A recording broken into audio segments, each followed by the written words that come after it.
Hello বন্ধু, আমি চলে এলাম আপনাদের মনের মাঝে। আজকের আমি আপনাদের করে দেখাবো ইয়াম্মি ইয়াম্মি টেস্টি টেস্টি এঁচোড় চিংড়ি। তো এঁচোড় চিংড়ির জন্য আমি নিয়ে নিলাম সাদা তেল পরিমাণ মতন নিয়ে নিলাম।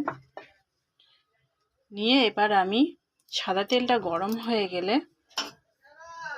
চিংড়ি মাছটা ভাজবো। তো ততক্ষণ আমি চিংড়ি মাছটা নুন হলুদটা মাখিয়ে নিই। চিংড়ি মাছে নুন হলুদ মাখানো হয়ে গেছে, তেলও গরম হয়ে গেছে। আমি এবার ভেজে নেব চিংড়ি মাছটা। হালকা করে চিংড়ি মাছটা একটু নেড়ে চেড়ে নেব।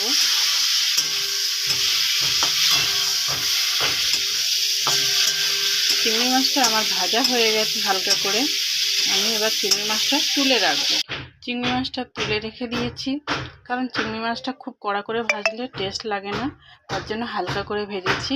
এবার আমি দিয়ে দেবো তেজপাতা আর সাদা জিরে। তেজপাতা সাদা জিরে তেলের মধ্যে দিয়ে দিয়েছি। এবার দিয়ে দেবো কুচিয়ে রাখা আলু। আলুটা দিয়ে নাড়াচাড়া করবো, আলুটা ভাজা যতক্ষণ না হয়। আলুটা এবার হালকা ভাজা হয়েছে।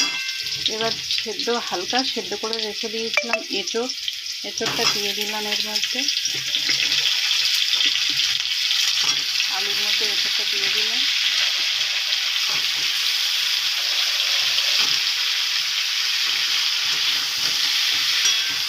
আমি এঁচোড় দিয়ে আলুটা ভাজা ভাজা করবো, এঁচোড়টা একটু ভাজা ভাজা হবে।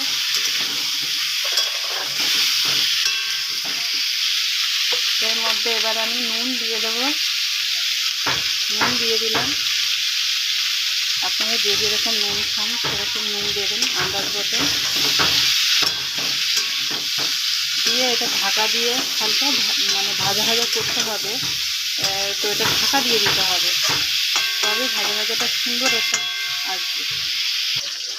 আমি ঢাকা দিয়ে রেখে দিয়েছিলাম। এই যে ভাজা ভাজা হয়ে গেছে। এবার দিয়ে দেবো আমি কুচিয়ে রাখা পেঁয়াজ। পেঁয়াজটা দিয়ে আবারও আমি ঢাকা দিয়ে রেখে দেব। হালকা আঁচে ভাজা ভাজা হবে। আবারও ঢাকা দিয়ে রাখবো। এইভাবে আপনারা বাড়িতে করে দেখুন, খুবই ভালো লাগবে। আমার এইরকমভাবে বানিয়ে খেতে খুবই ভালো লাগে, তার জন্য আমিও আপনাদের কাছে এটা শেয়ার করলাম। দেখুন আপনাদের